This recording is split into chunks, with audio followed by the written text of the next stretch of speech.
अस्सलाम वालेकुम दोस्तों, आज आपका भाई एक नई वीडियो के साथ हाज़िर हुआ है। तो मैं उम्मीद करता हूँ कि मेरी ये वीडियो आपको ज़रूर पसंद आएगी। दोस्तों, ये धनिया के मुतल्लिक़ है। वो मेरे ज़िम्मेदार भाई, वो मेरे दोस्त जो धनिया काश्त करना चाहते हैं, क्योंकि इसकी जो काश्त होती है वो 15 अक्टूबर यानी कि सर्दी के महीने में होती है। तो गर्मियों में अगर ये तजर्बा करना चाहते हो तो इसके लिए मौजू वक़्त जो होता है वो फरवरी का महीना होता है। गर्मी की वजह से जो धनिया होती है इसके पौधे झुलस जाते हैं, सड़ जाते हैं। तो इसके लिए आपको चाहिए कि आप इसके लिए छाँव का बंदोबस्त करें। एक तो आप बगात में लगा सकते हैं, दूसरा इसके साथ आप मक्की के जो पौधे होते हैं वो लगाएँगे तो नीचे जो गर्मी होती है, धनिया के ऊपर जो गर्मी पड़ती है वो कम हो जाएगी, नीचे टेम्परेचर कम रहता है और आप इससे अच्छी पैदावार हासिल कर सकते हो।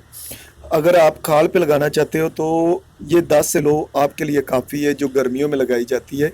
और अगर आप अक्टूबर में लगाना चाहते हो तो ये 1 मनफी एकड़ का छट्टा लगाएँ। इसके लिए नैनो खाद का इस्तेमाल करें और मुनासिब देखभाल करें इसकी। ये एक मुनाफ़ा बख्श फ़सल है जो आपको बहुत ज़्यादा मुनाफ़ा देगी।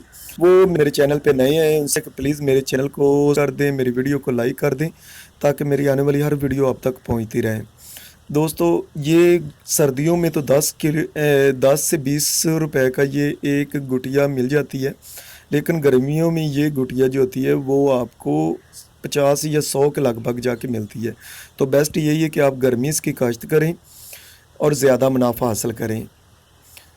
ये मैं वीडियो आपके साथ शेयर करने का मकसद यही है कि वो मेरे ज़िम्मेदार भाई जो धनिया लगाना चाहते हैं, जो काश्त करना चाहते हैं, वो मेरी वीडियो देख के फ़ायदा हासिल कर सकें। मेरे चैनल के साथ बने रहें, तब तक के अल्लाह हाफ़िज़।